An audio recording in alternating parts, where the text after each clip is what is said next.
And welcome back. Well, each week here on the program, we bring you stories centered on the 1011 backyard. This week, though, we are traveling to the 56th and Pine Lake Road location of Campbell's Nurseries and Garden Centers for advice on caring for recently planted trees. In this story, we discover that trees and lawns can use more water despite the recent heavy rains that we've experienced in some areas.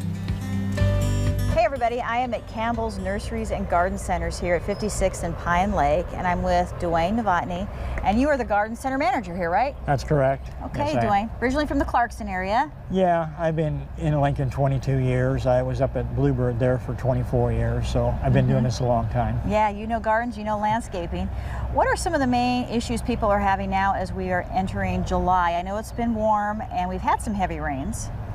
Most of the issues are we've had the heavy rains, but the rains have come so hard and with so much wind that it's just kind of not done a lot. My guys are out planting trees and they'll go in the ground 3 or 4 inches and it's a little wet, and after that it's bone dry, which means the trees that are established are really dry. Trees that have been planted in the last several years are dry and they need water.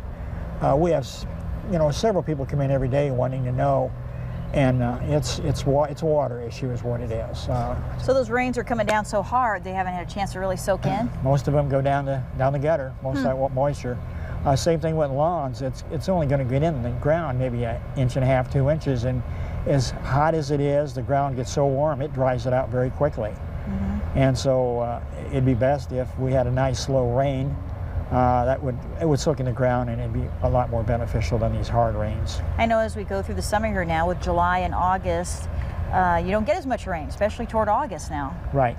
Trees that have been planted in the last 3 or 4 years especially need to be watered really well, probably once every 10 days. What I usually tell my customers is lay the hose down there and just let it drip, not run, but just drip for 8 or 10 hours. And what that does, it saturates the soil and the water doesn't run away, so you're not wasting water. But it soaks up the whole area and it's very beneficial for the trees.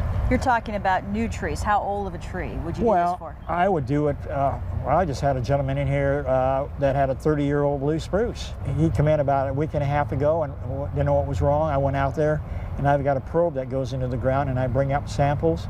Once we got down 4 inches, it was bone dry, it was dust. And he said he hasn't ever watered that tree in its life, but that's what's hurting.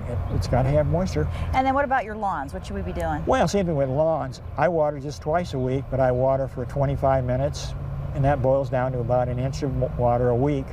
Watering it that long, that water goes down in the ground, so the roots have to go after the moisture. If you water for a short period of time, the ground is so hot, it dries that out real quick, and there's no moisture there for the roots. But if you water longer, and less often, the moisture goes down and those roots are going to be stay wet and they'll do a lot better. Okay, Duane, if people have any questions, just give you guys a call, right? Give us a call. Good answers today. Thank you so much, Duane. Thank you, Terry. He was very knowledgeable. He's been doing that a long time, working with plants. And you would think that you get all this heavy rain, you think that would be good, but it needs that slow drip in there. So. I noticed that when we got some heavy rain last week, it did pool on top and then it just seemed like it ran off. So well, that's what happened to us at the Cattleman's Ball. Remember, it rained so hard, 4 inches within an hour, and the ground was so hard, never soaked in, and it flooded. And then I had to take my boots off. That's right. I remember all of that. It was a dangerous situation. I could have stepped on cactus there. I know it. All right.